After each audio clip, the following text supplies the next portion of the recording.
Boa noite a todos, aos presentes e aos internautas. E nós vamos hoje falar de um assunto que é básico nesse livro, que é a equipagem mediúnica, e que nós consideramos como sendo a nossa 8ª aula. Antes, porém, de conversar com vocês sobre este capítulo da equipagem mediúnica, eu gostaria que vocês esperassem um pouco em relação àquilo que eu disse do Marquês de Puységuer, né, e da reencarnação dele posterior. Por quê? Porque eu vi que conflitava o nascimento da segunda personagem em relação ao Marquês. Então, aguardem, por favor, porque há uma coisa ali a retificar. O que nós precisamos...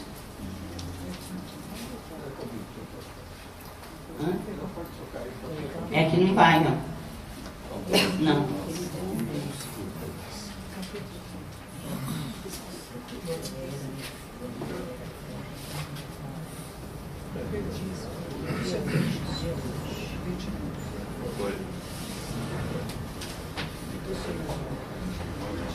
Bem,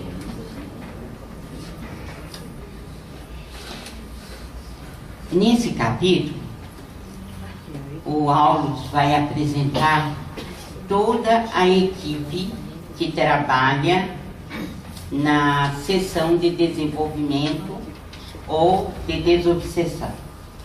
E ele inicia com o nosso irmão Raul Silva, que é o diretor, é o presidente da mesa, é aquele que dirige os trabalhos. Este é o nosso irmão Raul Silva, que dirige o núcleo com sincera devoção à fraternidade. Correto no desempenho dos seus deveres e ardoroso na fé, consegue equilibrar o grupo na onda de compreensão e boa vontade que lhe é característica. Pelo amor com que se desincumbe da tarefa, é instrumento fiel dos benfeitores desencarnados, que lhe identificam na mente um espelho cristalino, retratando-lhes as instruções. Compreendemos assim que o nosso irmão Raul Silva, ele é um fiel servidor de Jesus Cristo e que se coloca a serviço dos benfeitores espirituais na direção desses trabalhos. E é bom que a gente comece a anotar quais são as qualidades dele, né? Ardoroso na fé, consegue equilibrar o grupo na onda de compreensão e boa vontade que lhe é característica. Então, são características do Raul Silva e que tem muito interesse para o mundo espiritual. Outro fato importante é o amor com que ele se desincumbe da tarefa, sendo, portanto, instrumento fiel dos benfeitores desencarnados. A outra apresentação. Eis nossa irmã Eugênia, médium de grande docilidade, intuição clara, aliada à distinção moral. Tem a vantagem de conservar-se consciente nos serviços de intercâmbio, beneficiando-nos a ação. Para muita gente, a mediunidade consciente é um estorvo,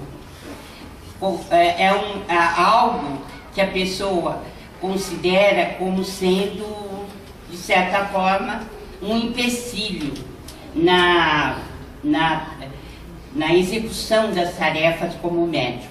Para o Aulus, não. É um benefício, porque através da mediunidade consciente eles se beneficiam, inclusive, porque é possível organizar e controlar melhor a sessão. Anélio Araújo é outro participante da sessão. Seus 30 anos presumíveis têm encerrado. Ele vem conquistando gradativo progresso na clarividência, na clareaudiência e na psicografia. Outro, Antônio de Castro, senhor de valiosas possibilidades de permuta. Sonâmbulo, requer grande vigilância. O que quer dizer o Aulus ao apresentá-lo como sonâmbulo? O que é isso? Sonâmbulo. Qual é a mediunidade dele? Sonambúlica, né? Qual é a mediunidade dele? Médio inconsciente. Sonambúlica inconsciente, não é? Eu acho que nós temos que começar a raciocinar para poder entender o livro, senão vai ser difícil, né? Desdobra-se com facilidade. O que significa desdobrar-se com facilidade? Sai do corpo com facilidade, né? Levando a efeito preciosas tarefas de cooperação conosco. Mas ainda necessita de maiores estudos e mais amplas experiências para expressar-se com segurança acerca das próprias observações.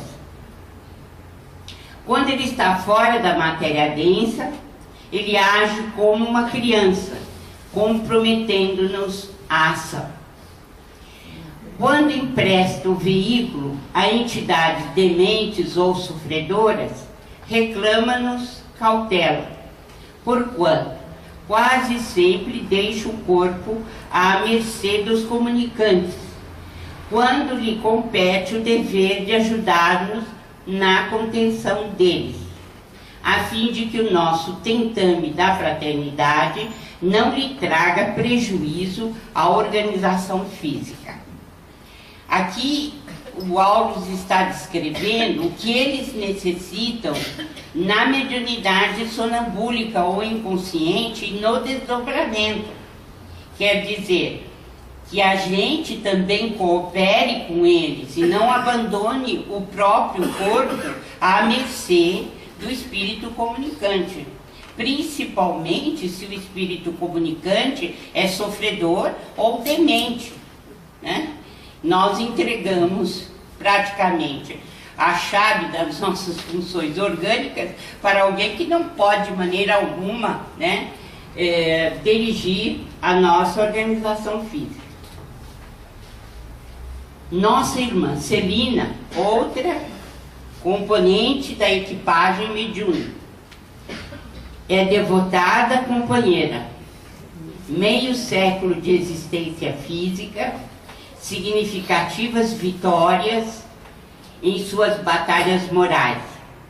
Viúva há quase 20 anos, dedicou-se aos filhos, suportou o assédio de compactas legiões de ignorância e miséria que lhe rodeavam o esposo, suportou perseguição de gênios infernais, lutando por muitos anos para atender de modo irrepreensível às obrigações que o mundo lhe assinalava. Aprimorou as faculdades medianímicas. Não é simples instrumento de fenômenos psíquicos.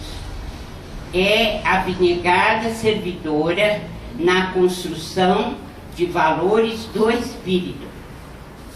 Aqui nós já estamos sendo alertados por algo que o médium não pode agir mecanicamente. Ele tem que participar da reunião com o melhor da sua produção espiritual. Quer dizer, a mediunidade não significa só sentar à mesa e receber espírito. a mediunidade requer todo o patrimônio que o médium pode oferecer para aqueles que estão ali como diretores do trabalho. Então nós estamos vendo que a irmã Celina, ela tem mediunidade muito bem desenvolvida, mas à custa de muito sacrifício e de sofrimento, porque o seu esposo, né, ele era dirigido por uma falange, legiões de espíritos, que ela teve que, ao longo do tempo, suportar e colocar-se acima das refregas, das lutas. A outra questão são os gênios infernais resultantes que estavam à sua volta para paralisar as suas atividades como médium. Então, mais ainda, ela aprimorou as suas faculdades mediúnicas como servidora dos valores do espírito. Quer dizer, não basta vencer de qualquer maneira a existência. É preciso que a gente vença as dificuldades de forma cristã, como aprendemos no Evangelho de Jesus. Nós comumente vemos nos centros espíritas o abandono das funções medianímicas, com que os médiuns o fazem de maneira muito leviana, né? Às vezes desenvolvendo a mediunidade por 5, 10 anos, depois resolvem parar. E quando voltam, eles o fazem de uma maneira muito mais complicada. E a explicação começa exatamente nesse princípio básico que o Aulus coloca aqui. A necessidade de não apenas desenvolver a faculdade, mas também as nossas atitudes têm que ser de cristãos. No caso, aqui nós tivemos o exemplo da própria Celina, vencendo as dificuldades pelas quais passou, e muitas vezes são lutas que ninguém vê, que ninguém acompanha, que ninguém imagina como seja. A clarividência e a clareaudiência, a incorporação sonambúlica. O que significa incorporação sonambúlica? Incorporação inconsciente. E o desdobramento da personalidade são estados em que ingressa na mesma espontaneidade com que respira, guardando responsabilidade e representando, por isso, valiosa colaboradora de nossas realizações. Diligente e humilde, encontrou na plantação do amor fraterno a sua maior alegria, e repartindo o tempo entre as obrigações e os estudos edificantes, transformou-se num acumulador espiritual de energias benéficas, assimilando elevadas correntes mentais com que se faz menos acessível às forças da sombra. Nós estamos vendo aqui a descrição de um membro muito importante da equipagem mediúnica. Quer dizer, nós estamos vendo que ela desenvolveu a clarividência, a clareaudiência, a incorporação sonambúlica, o desdobramento, enfim, várias qualidades medianímicas, à custa dos estudos edificantes que fez, mas também dos exemplos morais de sua vida. Uma coisa a gente não pode separar da outra. Elas estão imbricadas, né? A outra questão que eles falam é que ela está sempre diligente, de boa vontade, né? E humilde, que é outra característica que deve estar presente no médium responsável, né? E aqui também ele ressalta a plantação do amor fraterno, e que é a sua maior alegria. Então, o estudo, as obrigações retamente cumpridas e o que ela se transformou. Vejam a palavra que ele utiliza: num acumulador espiritual de energias benéficas. Quer dizer, quando o médium desenvolve o seu papel com esse teor de responsabilidade, ele passa a ser, né, um acumulador espiritual de energias benéficas. E com isso, ela assimila com facilidade as elevadas correntes mentais que vêm do mundo espiritual na direção dos trabalhos. E o mais importante, ela se torna menos acessível às sombras, às entidades negativas.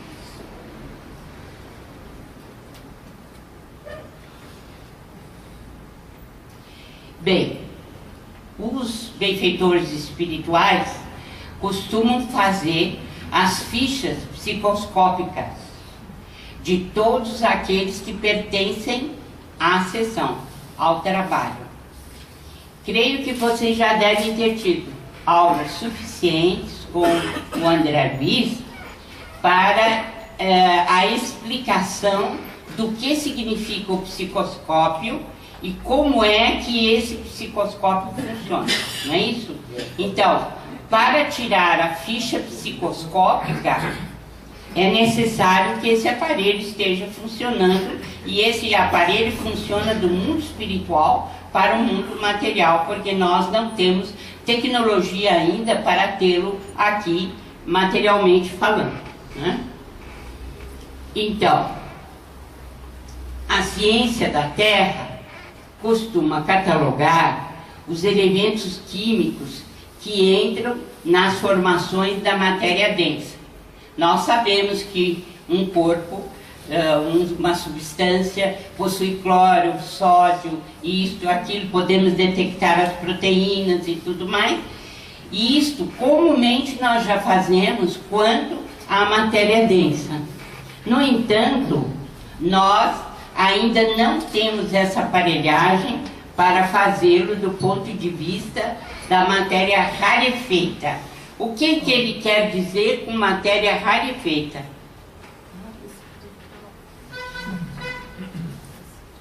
O que ele quer dizer com matéria rarefeita? Seria o nosso pensamento no trabalho? Então, a matéria rarefeita, ela é aquela matéria intermediária entre a matéria física e a matéria espiritual. Então, nós vimos que é o duplo etérico, né, ou corpo vital, que tem esse tipo de matéria que conjumina ou que conjuga a parte material densa com a parte espiritual. Então, nós vamos ter acesso, vamos compreender melhor essa matéria rarefeita quando tivermos tecnologia para isso. Mas até o presente momento, isso ainda não aconteceu, né? Então, nós vamos saber, e vai ser possível analisar o tipo de forças sutis, qual a densidade, os limites. Nós vamos poder também ter a ficha catalográfica, se é um otimista, se é um otimismo, se há confiança, se há tristeza, se há desespero. Quer dizer, que tipo de pensamento estamos emitindo a partir dessa ficha que nós temos, que é chamada ficha psicoscópica. Assim como se empenham em decifrar a matéria orgânica, nós também vamos conseguir decifrar essa que é semimaterial, que é a matéria mais rarefeita. E hoje em dia, como vocês sabem, nós já estamos nos empenhando em decifrar a constituição específica da luz, com o entendimento do que sejam os fotônios, por exemplo, né? Como eles se conjugam. E essa ficha psicoscópica do futuro, eles já realizam aqui no mundo material, no mundo espiritual. Nós teremos certeza da natureza dos pensamentos. Como eu disse, se é um pensamento otimista ou negativista, construtivo ou não, nós já teremos condições de saber no futuro. Bom, o Aulus confere ao André Luiz e ao Hilário Silva uma lente. E com essa lente eles começam a observar o cérebro de nossa irmã Celina, que é a médium mais destacada desse núcleo, né? Então, eles percebem que estão diante de uma verdadeira estação radiofônica, em que milhares de antenas e condutos, resistências e ligações de tamanho microscópico estão à disposição de células especializadas em serviços diversos. Detectores e estimulantes, transformadores e ampliadores da sensação e da ideia. Enfim, eles observam raios incessantes, iluminando um firmamento minúsculo. E o que é que eles veem brilhar com intensa luz azul? A epífise. Como nós sabemos, a glândula da vida mental, ou aquela que permite, né, o fenômeno mediúnico. Por isso é que ela fica em vibração extensa, longa, durante o fenômeno, ou o período de duração do fenômeno. O que nós observamos, então, durante o fenômeno mediúnico, é uma verdadeira estação que ele chama de radiofonia, mas que, mais adiante nós vamos ver, é uma fonte de televisão, é uma estação de televisão que recebe e que transmite. Então, para isso, nosso cérebro, o cérebro do médium, ele funciona com base nisso que ele colocou aqui, que são os antenas, condutos que dispõem as células especializadas em serviços diversos. Bem,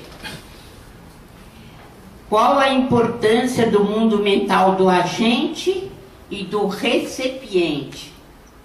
Isso é muito importante na mediunidade.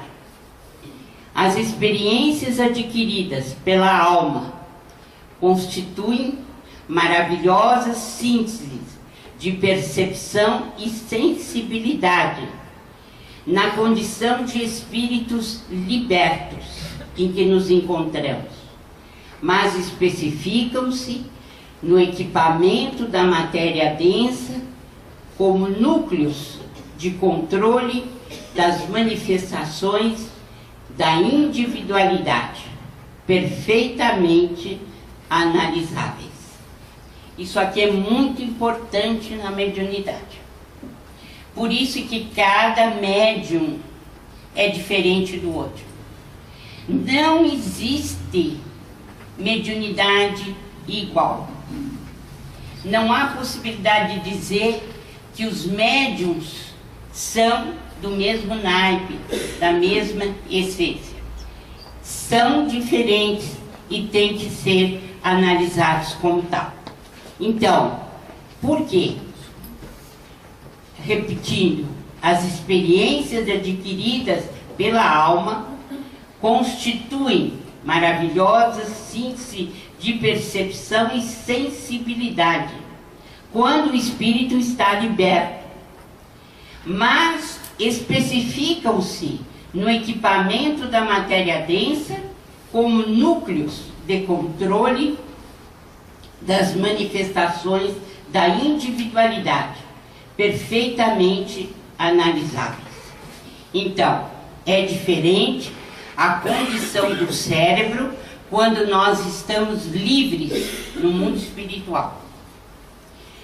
Outra é a apresentação no mundo material, no mundo denso, porque tem que haver a representatividade em determinadas áreas do nosso cérebro, para que possamos funcionar no momento da mediunidade.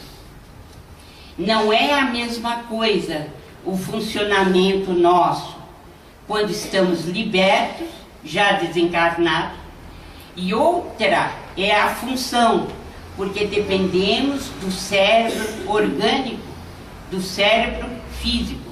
Então, ele diz que a matéria densa funciona como um equipamento de controle das manifestações da individualidade. Por isso que cada médium é diferente um do outro.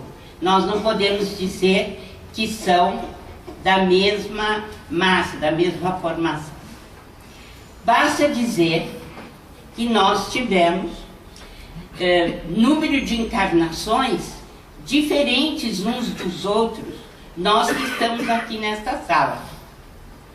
Podemos ter feito os caminhos mais incríveis, termos ido ao Egito, à Palestina, termos reencarnado mais no Oriente Médio, termos feito tais experiências em determinados assuntos nas Américas, enfim, cada um de nós fez um percurso. E é claro, trazemos uma bagagem diferente um do outro. E é isto que vai interferir na maneira como nós vamos funcionar quando estamos encarnados. Cada um de nós tem uma bagagem. Então, como é que nós conquistamos a nossa individualidade? Está aqui, ó. Existem centros especiais. Isso aqui é o Aulus falando. Por isso que eu coloquei tudo em itálico. Porque esse capítulo é muito importante e é preciso conhecer o que é que o mentor está nos ensinando para aprendermos com ele. Então nós vemos aqui dizer que nós temos centros especiais que governam a cabeça, o rosto, os olhos, os ouvidos e os membros, em conjunto com os centros da fala, da linguagem, da visão, da audição, da memória, da escrita, do paladar, da deglutição, do tato, do olfato, do registro, do calor, do frio, da dor, do equilíbrio muscular, valores internos da mente, ligação com o mundo exterior, da imaginação, do gosto estético, dos variados estilos artísticos. Por que eu coloquei tudo isso? São palavras dele. Porque em cada item desse, nós somos diferentes aqui na sala. Cada um de nós é diferente. Como é que você traz de suas vidas anteriores o seu gosto artístico? Você teve algum? Você desenvolveu nessa área? Ou então, o que é melhor em você? A fala? A audição? Em que você se especializou ao longo de milhares e milhares de encarnação? Teu cérebro não é igual ao meu, e o meu não é igual ao de vocês. Então, nós não podemos analisar um médium pela rama, ou colocá-los todos em um mesmo diapasão, em uma mesma aferição. Nós não somos iguais. Este mundo aqui, que está sendo colocado aqui, é o que o nosso cérebro é capaz de fazer. São funções do nosso cérebro. E em cada função, nós somos diferentes.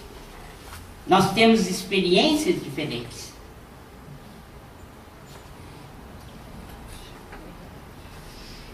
Para a conquista da própria individualidade, quer dizer, o que somos nós intrinsecamente, a nossa individualidade, o que é? Ele diz que a conquista se dá passo a passo, esforço a esforço, enaltecendo-a pelo trabalho constante para a sublimação integral, à face de todas as vias de progresso e aprimoramento que a Terra pode lhes oferecer. Então, o que ele está dizendo? Que nós vamos ter o desenvolvimento, cada um com a sua própria individualidade, com a sua própria personalidade, mas o desenvolvimento que a Terra pode lhe oferecer. O que ele está abrindo com isso? Que a mediunidade em Júpiter, Urano, Saturno é o quê? É diferente. É diferente. É o que Júpiter pode oferecer. É o que Saturno pode oferecer. E é diferente do que a Terra pode oferecer. É preciso que a gente tenha em mente que a mediunidade não é estanque. Ela é elástica como a nossa própria individualidade, como a nossa individualidade se forma. E isso tem que ficar bem claro. O que me dá muita tristeza é ver no movimento espírita que surgem médiums e a população ou o movimento já considera as produções mediúnicas como coisas absolutamente certas. Porque foi a espiritualidade quem ditou. Não é isso que nós estamos aprendendo aqui. Não é. A equipagem mediúnica não é única. E não podemos, né, dizer que tudo aquilo que vem por determinado médium seja realmente a verdade. Por quê? Porque a individualidade dele pode ter sido preparada em outros moldes, que não sejam aqueles de retratar a verdade no que ela tem de mais próximo daquilo que poderíamos considerar como sendo verdade. É preciso que a gente analise o que vem e analise com base em Allan Kardec e principalmente Chico Xavier, nosso século XX, para que a gente tenha uma noção do que estamos recebendo e se é possível confiar. Não podemos deixar que nós, pela inocência ou pela maneira um tanto quanto infantil de julgar, nós nos deixemos arrastar por informações que muitas vezes não correspondem à realidade, só porque foi ditada pelo mundo espiritual. Mas que tipo de espírito conectou-se com aquela mente? E qual é a individualidade que está recebendo?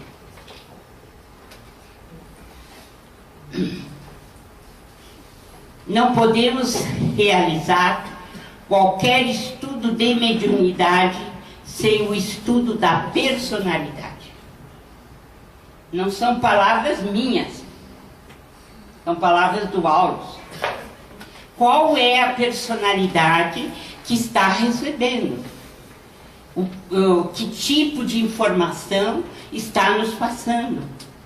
Porque com todas aquelas propriedades que o cérebro tem, que nós somos capazes de desenvolver aqui na Terra, mas as nossas conexões podem não ser as melhores dentro das áreas espirituais que atuam na Terra. Bem, outra coisa importante que o Aulus fala: as bases de operação do pensamento e da vontade.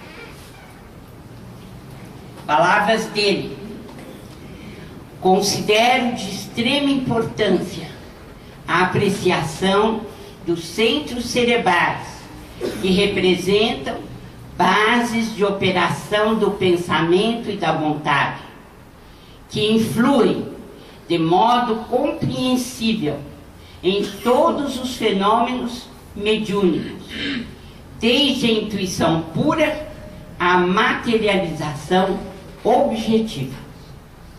Então, o médium vai oferecer as bases de operação do pensamento e da vontade do espírito. E essas bases, elas estão calcadas no mundo cerebral do médium. Então, essas questões, né, dos centros cerebrais do médium vão influir na verdade ou menos verdade que está sendo passada através da faculdade mediúnica. Nós precisamos sempre analisar, não de uma forma dura, ríspida e rechaçando tudo, não. Mas devemos analisar com base em Kardec, na mensagem que está sendo passada para nós, para sabermos se as bases de operação do pensamento e da vontade desse médium são capazes de passar esse tipo de mensagem. Isso precisamos analisar. Então, dentro das bases de operação do pensamento e da vontade, continua Aulus: esses recursos que merecem a defesa e o auxílio das entidades sábias e benevolentes, quando os medianeiros se sustentam no ideal superior da bondade e do serviço ao próximo. Em muitas ocasiões podem ser ocupados por entidades inferiores ou animalizadas em lastimáveis processos de obsessão. Por isso é que ele recomenda cuidado. Porque nem tudo o que vem de um médium pode estar traduzindo a verdade dos fatos. Por quê? Porque em muitas ocasiões podem ser ocupados por entidades inferiores ou animalizadas em lastimáveis processos de obsessão. Então, nem sempre nós estamos perfeitamente em sintonia com as entidades superiores.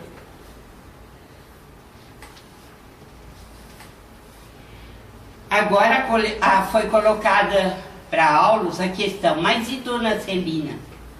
Né? Encontra-se encarnada, diz Aulus, numa prova de longo curso e que nos encargos de aprendiz ainda se encontra muito longe de terminar a lição. Essa é uma outra questão que o movimento espírita deveria discutir mais. Bastou apresentar-se como médium para estar, né, sem nenhum ônus e apresentar a mais absoluta verdade. E muitas vezes também a nossa atitude em relação aos médicos é de endeusamento. E, infelizmente, né, de muito louvor, de muita atitude nossa, de forma a colocá-los num pedestal, né? Mas o Espírito está nos dizendo ainda, com todo o amor que nós temos por Dona Celina, por todo o esforço que ela está fazendo, ela é ainda um espírito que está devedor ao longo da sua existência. A sua lição está longe de terminar. Então, é por isso que Chico Xavier rechaçava com todas as forças o elogio. E, infelizmente, eu vejo no movimento uma ode ao elogio a todos os médiuns, e de uma forma, para mim, incompreensível.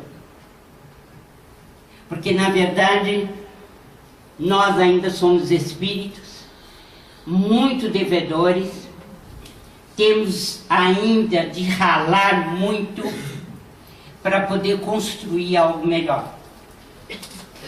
Se um espírito como Dona Celina tem todas as mediunidades, diz Aulus que ela ainda se encontra muito longe de terminar a lição, nós deveríamos levar isso em consideração. Sempre. O elogio para nada serve. Serve sim para perder os médios de vez, para deixá-los à margem do progresso, como eu tenho visto muito. E ele ainda enfatiza, numa viagem de 100 léguas, podem ocorrer muitas surpresas no derradeiro quilômetro do caminho. Então, creio que dirigentes, frequentadores de centros espíritas, médiuns, deveriam levar muito em consideração essa lição da equipagem mediúnica. Nós estamos muito longe de cumprir os deveres para os quais nós viemos.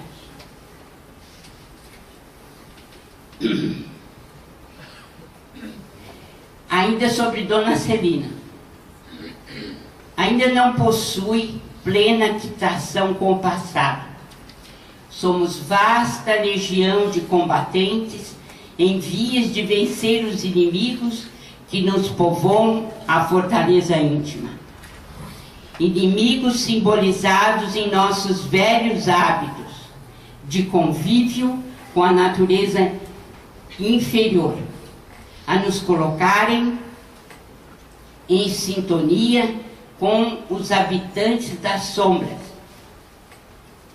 Se nossa amiga Celina abandonar a disciplina a que somos constrangidos para manter a boa forma na recepção da luz, e render-se às sugestões da vaidade ou do desânimo, que costumamos fantasiar como sendo direitos adquiridos ou injustificável desencanto, de certo sofrerá o assédio de elementos destrutivos que lhe perturbarão a nobre experiência atual de subida.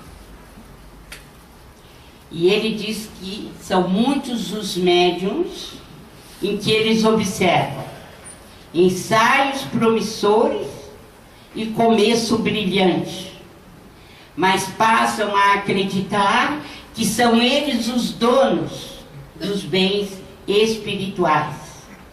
E aí recolhem-se à inutilidade, ao improdutivo repouso, e aparecem os impulsos primitivos do cérebro. E aí a perda da existência. Eu já observei, né, tantos casos dessa natureza que a gente ressalta sempre. É preciso ouvir o áudio.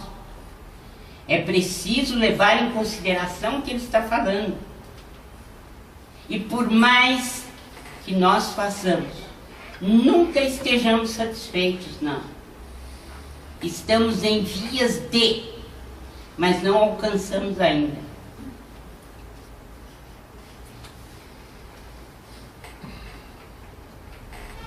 E aí, ele nos diz: nossas realizações espirituais do presente são pequeninas restas de claridade sobre as pirâmides de sombra do nosso passado.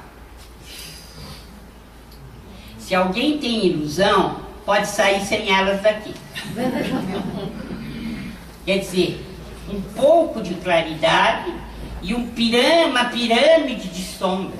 É muita coisa. É muita coisa.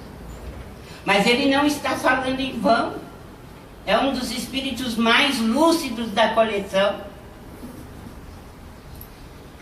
É imprescindível muita cautela com as sementeiras do bem, para que a ventania do mal não as arrase.